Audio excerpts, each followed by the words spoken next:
Chapter 2, Foretold. The control towers were in chaos, both at Gatwick and at Heathrow.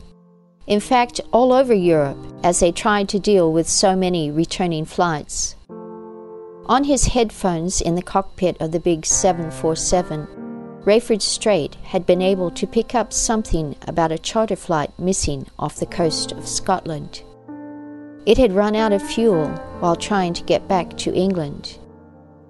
There was no telling what had become of the many flights which would not have had enough fuel to make it back to Europe. They would have been forced to put down somewhere in North America, with or without airport runways. There must have been dozens of crashes. When Rayford had landed and walked into the airport, he started to get a clearer picture of the enormity of the problem. Amidst the pandemonium of flight cancellations and unscheduled arrivals, the airport was abuzz with talk about a huge preemptive military strike against the United States by Russia. It was 2 p.m. in London, but only 8 a.m. in Chicago. The sun had not even come up on the west coast of America yet, and it would be a few hours before any video coverage would be available. But every news station in the world was interrupting its normal programming to give sketchy first reports of the disaster. Early estimates put the deaths at 5 million. Later reports would verify that the loss in human life was already several times that figure, and it would almost double over the next few weeks. Damage to cities, highways, and airports meant that reconstruction was out of the question, even if there had been no nuclear fallout to worry about. The entire country was without government, without power, without communication, and without vital transportation links. The central business district of nearly 100 major American cities had been entirely wiped out. If the attack had not come in the middle of the night, the loss in human lives would have been several times higher. Hospitals in the inner cities had been destroyed, and along with them had gone their entire on-duty medical staffs. What medical and rescue services were still available had to function almost without administration, and that was assuming that the rescue personnel themselves were still alive and able to work. America was suddenly back in the Middle Ages. Everyone was being forced to fend for themselves to survive. Emergency services throughout the English-speaking world were quick to start marshalling forces to airlift rescue supplies, protective clothing, and medical personnel to America, Mexico, and Canada. The wounded would need to be treated as quickly as possible, although for many hundreds of thousands, even treatment would not save them. Those who were already dead would most likely be left where they were. There were mixed feelings from the non-English-speaking world. Everyone was, of course, shocked. But U.S. President Gerald Fitzhugh had made many enemies with his growing military involvement in world affairs. He had conducted numerous wars of liberation, supposedly aimed at wiping out terrorism. His closest aides swore that he genuinely believed he was doing God's will. They said that he had experienced personal pain at the civilian casualties that he had caused, but that he felt it was necessary in order to create a kind of holy world peace. Zhu Jiangchao from Tibet had been elected Secretary General of the United Nations 1 year earlier, 2 years after Tibet had been admitted to the world body, and 3 years after the UN headquarters had been shifted to Geneva. Although Deng Xiao's policies were wildly popular with Russia and with the Third World, his hands had been tied because of America's veto power in the UN Security Council. Deng Xiao wanted to erase the Third World debt and to do away with prejudicial import-export duties, which had the effect of favoring rich nations and further crippling the poorer ones. America's weak justification for opposing the scheme was just that Deng Xiao was trying to do too much too soon. Russia and China, who strongly backed Deng Xiao, were as stubborn as America about vetoing American proposals for military intervention in countries where the U.S. believed human rights were being abused. But the U.S. had ways of working around a veto from either Russia or China. It used its wealth and military might to form military alliances with which it could wage wars on its own. Sadly, President Fitzhugh found that the more he had played God with the future of countries he saw as being evil, the easier it had become to justify interference, even when atrocities committed by the side he was helping were worse than those by the ones he was committing America to destroy. Of course, the American public had lapped it all up. The important thing politically was that Fitzhugh had not lost a single skirmish while he had been in office. As long as he was careful to target small revolutionary movements and to hit them hard and hit them without warning, he was almost guaranteed success. Troops would no sooner return triumphant from one conflict than he would be sending out more to settle another dispute. Americans were more proud than ever to be Americans. They truly saw themselves as the saviors of the world. And President Fitzhugh, with his claim to being born again, never missed an opportunity to remind voters that God was on his side. But now, with America in the throes of death, Russia, China, and their hero Deng Xiao had nothing to fear either from Fitzhugh or from Britain or France, the other two permanent members of the Security Council. It appeared that all three of the dissenting nations had been well and truly subdued in the space of just a few hours.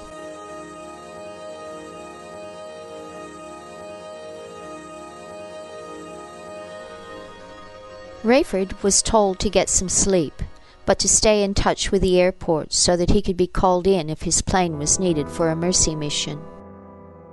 All commercial flights to the U.S. had been cancelled. The British government had already declared a state of emergency. This meant that the British military would take command of all local airlines and all local airline pilots. Australia, New Zealand, South Africa, and many European nations were making similar moves to assist. Supplies urgently needed to be flown to North America, and refugees needed to be flown out. The entire population of the U.S. was about to be evacuated, at least what remained of it. There had been no reports of damage in Canada apart from a couple of hits in unpopulated regions, and these were apparently caused by defective missiles. It seemed that Russia's war had been only with the U.S., not with Canada. England, Australia, and other countries that were sympathetic with America had also escaped without a hint of attack. So airports in Toronto, Ottawa, Montreal, Quebec, and Vancouver were being geared up for round-the-clock arrivals and departures. Rayford, along with all other available pilots, would be playing an important part in the rescue operation. Although he was tired from the trip, there was too much happening for Rayford to sleep straight away. He checked into the airport Hilton, then laid on the bed, fully clothed. He stared at the ceiling in the same state of shock that so much of the world was in at that very moment. He thought about Irene, about Chloe, and about Raimi. His concerns turned only briefly to other relatives in the U.S. who might have been hit. Telephone communication with the U.S. was virtually impossible because so many lines had been knocked out. Even satellite phones were being affected by the fallout.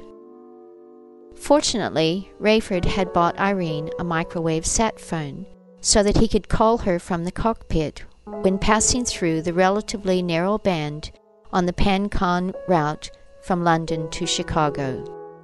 That would now be his main link with her. He would probably be able to give her another call on his flight back to Canada.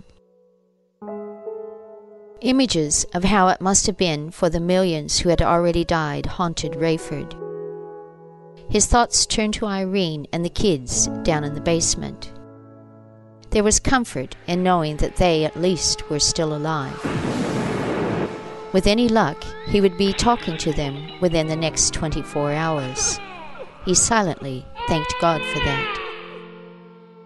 In time, he hoped to be able to find a way to get rescuers to the house so they could take his family to safety. Late that afternoon, after a few hours of fitful sleep, Rayford awoke, showered, then left word at the hotel desk that he was taking a cab to the airport. He figured airline officials could tell him more about what was happening than he would be able to learn from any other news source. A visit to the airline offices above the departure lounge revealed that Rayford had been assigned to fly out at 6 the next morning on a flight to Toronto. There would be only a few passengers, mostly doctors and nurses, but the plane would also carry tents, medical supplies, food, and radiation-proof clothing.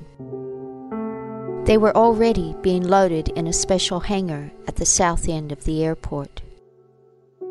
Rayford further learned that, when word had begun to spread only hours after the bombing had stopped, that Canada had not been hit, this had started a mass northern exodus from the United States. The northern highways were already packed with people fleeing the scene. Canadian authorities were frantically trying to set up refugee camps to contain them. Fortunately, it was nearly summer, so thousands of people were quickly accommodated outside, near Canada's border with the U.S. This left churches and school auditoriums free to be turned into hospitals for the wounded. Helicopters and land rescue vehicles started almost immediately to ferry the wounded out of the northern states, but even then they were only able to service a few of the worst-hit cities. Vancouver was caring for the wounded from Seattle, Portland, and Spokane. Toronto was taking survivors from Detroit, Cleveland, and Buffalo. And Ottawa, Montreal, and Quebec were doing what they could to help refugees from the area that included Boston, Rochester, Philadelphia, and New York City. At the same time, Canadians themselves were panicking about the fallout that was headed their way. Airports in all of the major cities were packed with passengers waiting for standby seats out of the country. Hundreds of flights, which would have normally been destined for the U.S., were quickly rerouted to Canada, where airlines could be guaranteed to fill every seat, regardless of what they charged or where their destination was to be. Officials from Emergency Preparedness Canada were frantically trying to set up priority criteria for determining who should be allowed to take the first flights out of the country. A TV in the Heathrow VIP lounge updated viewers on how many U.S. cities and airports had been demolished. Aircraft were still able to come and go from some smaller airstrips, but that would not be enough to meet the far more urgent needs of the larger cities like Chicago, which were the ones that had suffered the greatest losses. Milwaukee and St. Paul, Minneapolis, both closer to Canada than Chicago, were on their own in providing transport to the refugee camps being set up by their northern neighbors. President Gerald Fitzhugh and his family were believed to be trapped beneath the Capitol building in Washington, D.C., where they had been rushed to shelter as soon as the alert went up. If a bomb had landed close enough to bring down the White House, which appeared to be the case, then escape for those beneath it would not be easy.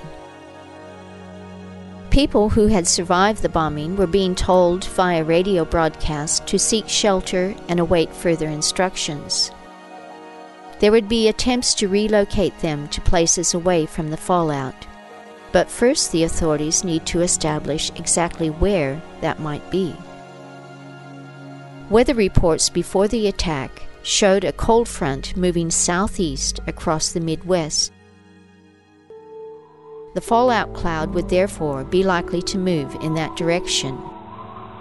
However, this was only good news for people living on the American West Coast, because for every cloud moving away from other localities, there was another coming toward them from the west. With nuclear strikes in San Diego, Anaheim, LA, Fresno, Sacramento, Oakland, San Francisco, Portland, Eugene, Tacoma, Seattle, and Spokane, states on the West Coast were amongst the most heavily hit anyway. Only the area between Boston and Washington had been more heavily hit. Rayford could see from the first film footage of refugees heading for Canada that he and his family would not have much chance of reunion through that route. Both sides of the freeways were being used for northbound traffic, which was at a standstill in places and only creeping along in others. Traffic had to detour around major cities and other badly damaged roads. Against such a flow of traffic, only emergency vehicles had any hope of traveling south. The freeways themselves were becoming increasingly blocked by vehicles without fuel, which had to be pushed to the side of the road and deserted. That left the drivers and passengers of those vehicles to venture forward on foot. Days out on the road would mean days more exposed to deadly fallout. Civil defense warned against trying to escape before it could be established that there was someplace safe to go, but millions took no heed. Chicago was too far away from Toronto to attract Toronto's limited rescue resources. But some local authorities in the Chicago area were commandeering aircraft, vehicles, and even ships to ferry survivors north. Everyone working on rescue operations was putting themselves at risk, and protective clothing was urgently required. Rayford took some consolation in knowing that even if he could not get to his own family, he would be helping the overall rescue effort. In time, his involvement might give him the opening that he needed to help Irene and the kids as well. At about 7 p.m., Rayford left the VIP lounge and headed for the cab rank. He had learned as much as he could, and now it was time to get a few more hours of sleep before his departure. On the way out of the airport lobby, he was approached by a slim, blond man in his 30s. The shabbily dressed man stuck a book in Rayford's face and asked in a broad German accent if he wanted to read it. The Fall of America was the title. It appeared above a picture of an upside-down American flag. Rayford pushed the man aside in disgust.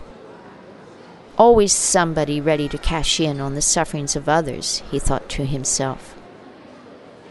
But just as he walked out the door of the airport, it hit him. The attack had only taken place a few hours ago.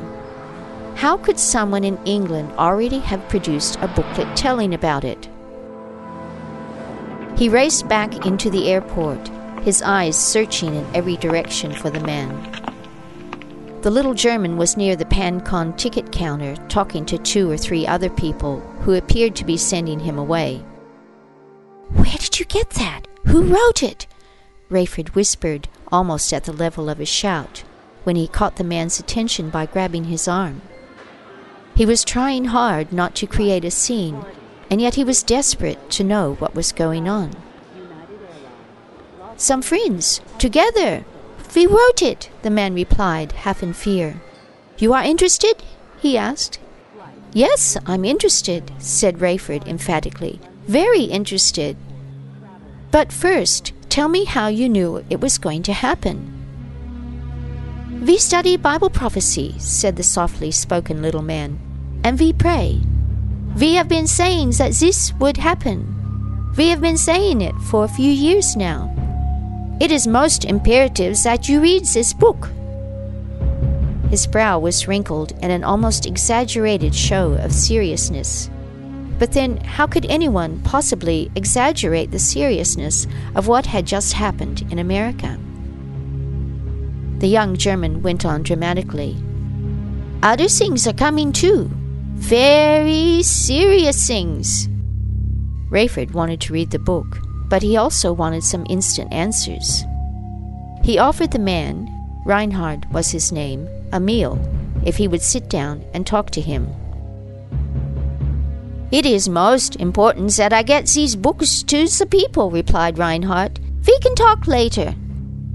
"Please," Rayford begged, almost in tears now. "I'll be flying to Canada tonight. My family is over there. I must know what is going on before I leave." Reinhard sensed an urgency in Rayford's voice that he must not have found in his other clients, because he quickly backed down. "Where do you want to talk?" he asked. Rayford took him to a table in the nearest restaurant, ordered a meal for them both, and then opened the floor for Reinhard to explain what was going on. "What is happening now? It is judgment from God on America. But it is also opening for Russia to control the United Nations. Deng Xiao is Russia's man, you understand?" Rayford knew of growing unrest throughout the world at what many countries considered was America's abuse of power within the UN. That much of Reinhardt's explanation made sense, but it was not what he was looking for. "Are you telling me that you knew this was going to happen just from reading the Bible?" he asked incredulously. "I cannot show all what you wish to know in such a short time. You will read it in the book." In his clipped German manner, Reinhardt's promise sounded more like a command. "You will see for yourself. For now, we have little time. I must move quickly. The Bible tells of 5 world powers. They are a bear, an eagle, a lion, a leopard, and a rooster. These are signs for Russia, America, England, Africa, and France." He counted them off on his fingers. "You must know the leopard is being now used as a sign of solidarity for the Third World." Rayford was finding it difficult to follow, but he decided to let Reinhard carry on. "England, France, and America can veto plans by Russia and China in the United Nations. The other 10 Security Council members, they are called rotating members, they come from the other countries." "So," said Rayford, who was showing only mild interest at this stage. He had other questions that he wanted to ask, but he would wait a bit longer. Reinhard went on. "The eagle's wings are plucked. You will see it in the book. It is in the Bible. This bombing, it is the plucking of the eagle's wings. After falls the eagle, the lion. That is England, loses its power. The rooster wings, they join with the leopard. That is France, and all of Europe joining with the Third World. You see, it is because the bear, Russia, subdues. That is to say, she stops 3 world powers from fighting against her. She does it by plucking the wings of the eagle. With help from the other 10 nations, the new leader will control the world." Rayford was losing patience. "I'm not interested in all the political stuff," he said. "Do you have any answers? My family is over there. If you really know what's going on, what can I do for them? What should I do?" "It is God's punishment," Reinhard said soberly. "If your people are alive, they will be forced to leave. No one will live there ever again. God is angry with the church people in America." "The church people?" Rayford said with genuine surprise. "Why the church people?" He was thinking of Irene. "They fight the teachings of Jesus. They do not prepare for what is coming, and they do not tell the truth to others." "My wife is a church person," Rayford responded indignantly. "She was always talking about this something called the Great Tribulation." No, this is not the Great Tribulation yet," said Reinhardt. "This is only the start of what is coming." "But your wife, she needs faith that is strong enough to go through the Great Tribulation. I do not think she will find it in the churches." "She doesn't need to go through it. At least not the way she tells it," Rayford replied. He was surprised to hear himself defending something he had always scoffed at. "She says that she will be taken to heaven before it happens." "And did she tell you that America was going to be punished before she goes to heaven?" Reinhardt asked quietly as he stared at his lap. When Rayford did not answer immediately, Reinhardt raised his head and then his blond eyebrows in further anticipation. Rayford finally spoke. "Well, I don't know. I don't recall her saying anything about that." Even as he spoke, he was thinking about how emotional Irene had been on the phone. Maybe she missed that part. "She will need help, spiritual help," Reinhardt said sympathetically. He went on slowly, as though talking to himself. "It is so very hard for the church people. They cannot say when they are wrong." Then he looked Rayford directly in the eyes and spoke slowly and deliberately, his own eyes opening wide as he spoke. "You must not let her run away. She will want to run off and find her Jesus." Rayford did not like hearing his wife talked about in such a way at a time when he was so close to losing her. He would take the time to study Reinhardt's book more closely later, but he was not getting any information from this strange little man that would help him in his present situation. So he excused himself and left Reinhardt to finish his meal alone. Rayford wondered as he glanced back at the skinny little street preacher wolfing the last of the food down, just how long it had been since Reinhardt's last meal.